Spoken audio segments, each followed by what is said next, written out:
आज मीराबाई और संत राणाबाई के बारे में पढ़ेंगे। तो मीराबाई का जन्म 1498 ईस्वी कुड़की गांव जो पाली जिले में वहां पर हुआ। और मीराबाई के पिताजी का नाम रतन सिंह मेड़ता के राठौड़ राव दूधा जी के पुत्र थे। मीराबाई का पालन पोषण अपने दादाजी राव दूधा के पास मेड़ता में हुआ। और राव दूधा जी है वो श्री कृष्ण की पूजा किया करते थे। तो मीराबाई दूधा जी के साथ रहा करती थी। एक दिन राव दूधा जी श्री कृष्ण के मंदिर में पूजा कर रहे थे और पूजा करते समय मंदिर के सामने से एक बारात निकली। तो बारात में दूल्हा घोड़ी पर सवार था। तो मीरा ने उत्सुकता पूर्वक पूछा, दादाजी ये घोड़ी पर कौन बैठा है? तो राव दूधा जी ने कहा, बेटा ये दूल्हा है। कि दूल्हा कौन होता है? कि दूल्हा ये शादी करने के लिए जा रहा है, घोड़ी पर बैठा वो दूल्हा है। तो मीराबाई ने कहा, किससे शादी करेगा? कि दुल्हन दीदी से। तो इस प्रकार सोचते हुए मीराबाई ने राव दूधा जी से एक प्रश्न किया कि दादाजी मेरी शादी किन से होंगी, मेरे दूल्हा कौन होगा? तो राव दूधा जी ने कहा, भाई बच्ची है और पूछ लिया तो कोई बात नहीं। तो राव दूधा जी ने श्री कृष्ण भगवान की मूर्ति की तरफ इशारे करके कहा कि मीरा तेरा दूल्हा ये श्री कृष्ण भगवान है। तो बचपन से ही मीराबाई राव दूधा जी की आराधना के अनुसार खुद भी श्री कृष्ण की भक्ति में लीन रहती थी। और अब क्या होता है कि मीराबाई का विवाह वर्ष 1516 ईस्वी में राणा सांगा के ज्येष्ठ पुत्र भोजराज के साथ हुआ। लेकिन विधाता का लेख ऐसा ही था कि वो कम उम्र में ही भोजराज की मृत्यु हो गई और मीराबाई विधवा हो गई। लेकिन मीराबाई बचपन से ही अपने पति या अपने आराध्य श्री कृष्ण को मानती थी। तो उन्होंने श्री कृष्ण की भक्ति में लीन रही। और फिर मीराबाई एक दिन घूमते हुए काशी चली गई और काशी में रैदास जी और कबीरदास जी से मिली। और जब रैदास जी और कबीरदास जी शाम के समय सत्संग करते थे तो उनकी सत्संग मीराबाई ने सुनी और मीराबाई से पूछा कि मीराबाई आप किसकी भक्ति करते हो? तो मीराबाई ने कहा, मैं श्री कृष्ण भगवान की। तो कृष्ण भगवान को कभी आपने देखा है?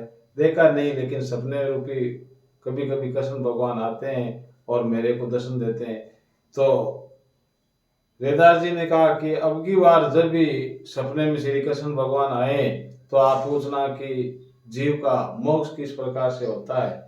तो मीरा इस बात पर जिज्ञासु हो गई और कृष्ण भगवान जब सपने में आए तो उनसे पूछा कि ये कृष्ण भगवान जीव का मोक्ष किस प्रकार से होता है।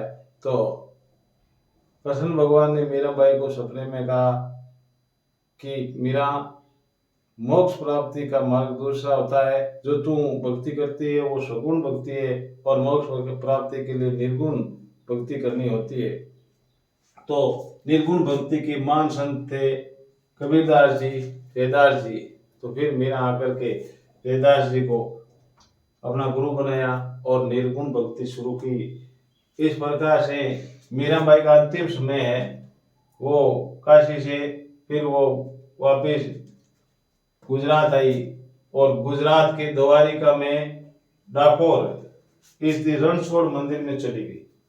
और वे 1547 ईस्वी में श्री कृष्ण की मूर्ति में विलीन हो गई।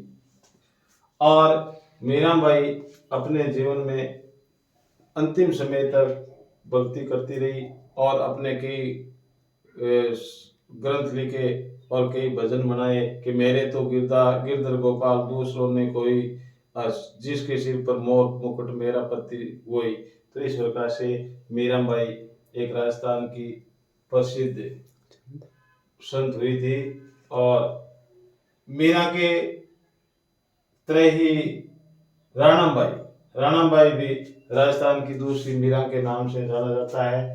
और राणाबाई का जन्म 1504 ईस्वी हरनावा मकराना में और मकराना नागौर जिले में और उन यानी राणा बाई का जन्म जाट परिवार में हुआ और पिता का नाम राम गोपाल जी और माता का नाम गंगाबाई और राणा बाई के गुरु का नाम था चतुरदास जी जो पालड़ी के संत थे।